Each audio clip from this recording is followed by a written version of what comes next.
എൻസൈക്ലോബിങ്സിൻ്റെ പുതിയൊരു വീഡിയോയിലേക്ക് നിങ്ങൾക്കേവർക്കും സ്വാഗതം. ഇന്നത്തെ വീഡിയോയിലൂടെ നിങ്ങളുമായി പങ്കുവയ്ക്കുന്നത് ഇന്നീ ദിവസങ്ങളിൽ വന്നിട്ടുള്ള ഏറ്റവും പ്രധാനപ്പെട്ട അപ്ഡേറ്റുകളാണ് ഈ വീഡിയോയിൽ നിങ്ങളുമായി പങ്കുവയ്ക്കുന്നത്. നമ്മുടെ ചാനൽ ആദ്യമായി കാണുന്ന സുഹൃത്തുക്കളാണെങ്കിൽ ആദ്യമേ തന്നെ സബ്സ്ക്രൈബ് ചെയ്യുക. അപ്പോൾ നമുക്ക് വിശദാംശങ്ങളിലേക്ക് കടക്കാം. അപ്പോൾ ഈ മാസം പ്രധാനമായിട്ടും 2 ദിവസത്തോളം ബാങ്കിംഗ് പണിമുടക്ക് നടത്തുന്നുണ്ട്. ദേശീയ പണിമുടക്കിന് ആഹ്വാനം ചെയ്ത് ബാങ്കിംഗ് മേഖലയിലെ ജീവനക്കാരുടെ സംഘടനയായ United forum of bank unions March 24-25 തീയതികളിലാണ് പണിമുടക്ക് നടത്തുന്നത്. ബാങ്കുകളിലെ ഒഴിവുകൾ നികത്തുവാൻ നിയമനങ്ങൾ നടത്തുക, താൽക്കാലിക ജീവനക്കാരെ സ്ഥിരപ്പെടുത്തുക തുടങ്ങിയ നിരവധി ആവശ്യങ്ങൾ ഉന്നയിച്ചാണ് സമരം. ലേബർ കമ്മീഷണർ വിളിച്ചു ചേർത്ത ചർച്ച ഫലം കാണാത്തതിനാലാണ് സമരവുമായി മുന്നോട്ട് പോകുന്നത്. ഇതുമായി ബന്ധപ്പെടുത്തി 21-ന് മറ്റൊരു ചർച്ച കൂടി നടക്കുവാനുണ്ട്. സമരത്തിന് മുന്നോടിയായി പ്രതിഷേധ പരിപാടികളും സംഘടിപ്പിക്കുന്നുണ്ട്. അങ്ങനെ വരുമ്പോൾ തുടർച്ചയായിട്ട് 4 ദിവസത്തോളം ബാങ്ക് പ്രവർത്തനരഹിതമായിരിക്കുവാൻ സാധ്യതയുണ്ട്. അതുകൊണ്ട് തന്നെ ഇതുമായി ബന്ധപ്പെടുത്തി ബാങ്കിങ് സേവനങ്ങൾ നേടുവാൻ ആഗ്രഹിക്കുന്നവർ അതിനു മുമ്പ് തന്നെ ബാങ്കിങ് സേവനങ്ങൾ നേടുവാൻ ശ്രമിക്കേണ്ടതാണ്. അടുത്തത് അറിയിപ്പെന്ന് പറയുന്നത് പ്രധാനമായിട്ടും 1600 രൂപ ക്ഷേമ പെൻഷൻ നമുക്ക് മുടങ്ങാതെ ലഭിക്കുന്നുണ്ട്. 2025-26 സാമ്പത്തിക വർഷം ആകുന്നതോടുകൂടി, അതായത് ഏപ്രിൽ മാസം ഒക്കെ ആകുന്നതോടുകൂടി നമ്മൾ ക്ഷേമ പെൻഷൻ്റെ പുതുക്കൽ കാലഘട്ടത്തിലേക്ക് കടക്കുകയാണ്. വിവിധ കാര്യങ്ങൾ ഇതിൻ്റെ ഭാഗമായിട്ടുണ്ടായിരിക്കുന്നതാണ്. വാർഷിക മസ്റ്ററിംഗ് ഉണ്ടാകും, വരുമാന സർട്ടിഫിക്കറ്റിൻ്റെ സമർപ്പണം ഉണ്ടാകും, അതോടൊപ്പം തന്നെ നമ്മുടെ ആധാർ ബാങ്ക് അക്കൗണ്ട് സീഡിംഗ് ഉണ്ടായിരിക്കുന്നതാണ്. അപ്പോൾ ഈ കാര്യങ്ങളെല്ലാം കൃത്യതയോടെ ശ്രദ്ധിച്ച് പരിശോധിച്ച് നമ്മൾ സ്ഥിരീകരിക്കേണ്ടതാണ്.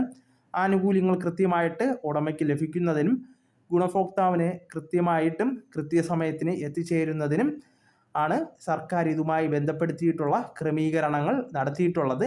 നിലവിൽ മസ്റ്ററിങ്ങിൻ്റെ തീയതികളായിട്ടില്ല. ഇപ്പോൾ കിട്ടിയ വാർത്തയനുസരിച്ച് വാർഷിക മസ്റ്ററിംഗ് ജൂൺ ജൂലൈ മാസത്തോടെ ആരംഭിക്കുവാനാണ് സാധ്യത. അതുകൊണ്ട് തന്നെ നിലവിൽ ആരും ധൃതി പിടിച്ച് അക്ഷയ കേന്ദ്രങ്ങളിലേക്ക് ഇതിൻ്റെ കാര്യത്തിന് പോകേണ്ടി വരില്ല. നമുക്ക് തടസ്സം കൂടാതെ തന്നെ സർക്കാർ അനുവദിക്കുന്ന ഓരോ പെൻഷൻ തുകയും എത്തിച്ചേരുന്നതാണ്. തീയതി സർക്കാർ അനൗൺസ്മെൻറ്റ് ചെയ്യുന്നതാണ്. അതിന് നിശ്ചിത സമയവും നിശ്ചയിക്കുന്നതാണ്. അതിനുശേഷം ചെയ്യാത്തവർക്ക് മാത്രമായിരിക്കും ആനുകൂല്യം തടസ്സപ്പെടുക. നിലവിൽ വാർഷിക മസ്റ്ററിംഗ് തീയതികളായിട്ടില്ല. ഇനി വരുമാന സർട്ടിഫിക്കറ്റ് സമർപ്പിക്കേണ്ടതായിട്ടുണ്ട്. വരുമാന സർട്ടിഫിക്കറ്റിൻ്റെ തീയതികളും സർക്കാർ പ്രഖ്യാപിച്ചിട്ടില്ല. അങ്ങനെ സർട്ടിഫിക്കറ്റൊക്കെ സമർപ്പിക്കുമ്പോൾ പ്രധാനമായിട്ടും 1 ലക്ഷം രൂപയ്ക്ക് മുകളിലാണ് വരുമാനമുള്ളവരാണെങ്കിൽ ഈ പരിശോധനയുടെ ഭാഗമായിട്ട് പുറത്താകുന്ന സാഹചര്യം ഉണ്ടായിരിക്കുന്നതാണ്. അപ്പോൾ ഇതുമായി ബന്ധപ്പെടുത്തിയുള്ള വിവരങ്ങൾ നമ്മൾ തുടർന്ന് അറിയിക്കുന്നതാണ്. പ്രധാനമായിട്ടും അടുത്ത അറിയിപ്പെന്ന് പറയുന്നത് നമ്മുടെ സംസ്ഥാനത്ത് റേഷൻ വിതരണം പുരോഗമിക്കുകയാണ്.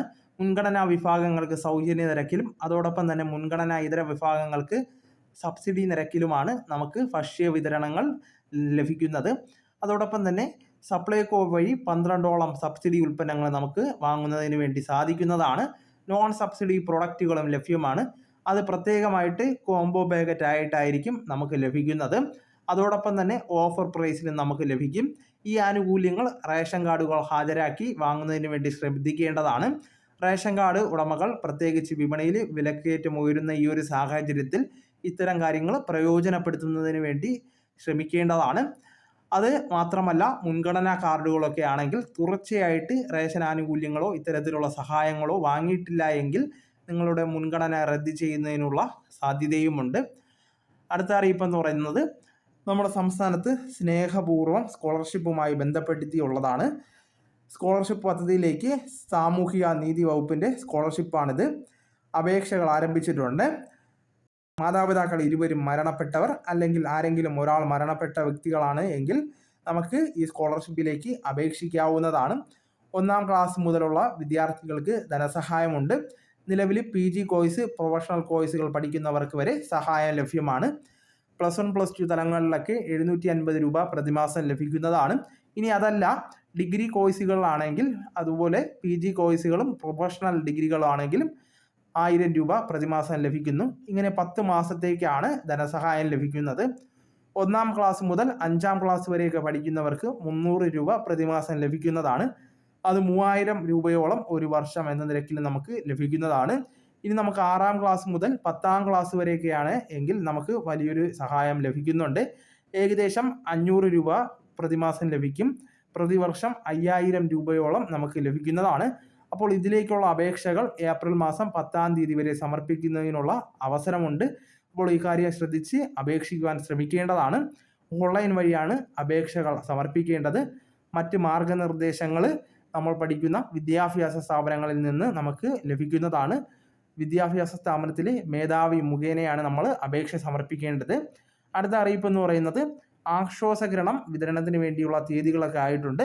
ഈ ആഴ്ചയോടെ തന്നെ നമുക്ക് സഹായം എത്തിച്ചേരുന്നതാണ്. സർക്കാരിൻ്റെ ഭാഗത്ത് നിന്ന് അറിയിപ്പ് വന്നിട്ടുണ്ട്. 600 രൂപ വീതം കുടിശ്ശികയുള്ള നിരവധി ആളുകൾക്ക് ലഭിക്കുന്നതാണ്. 17 കോടിക്ക് മുകളിലുള്ള തുകയാണ് സർക്കാരിൻ്റെ ഭാഗത്ത് നിന്ന് നിലവിലിപ്പോൾ അനുവദിച്ചിട്ടുള്ളത്. വളരെ പ്രധാനപ്പെട്ട ഈ വിവരങ്ങൾ നിങ്ങൾ മറ്റുള്ളവരിലേക്ക് നിങ്ങൾ മാക്സിമം ഷെയർ ചെയ്തെത്തിക്കാൻ വേണ്ടി ശ്രമിക്കേണ്ടതാണ്. അപ്പോൾ നമുക്ക് തുടർന്നും വിജ്ഞാനപരമായിട്ടുള്ള മറ്റ് വീഡിയോസും ആനുകാലിക വിവരങ്ങളുമായി വീണ്ടും കാണാം. അതുവരെ ഗുഡ് ബൈ.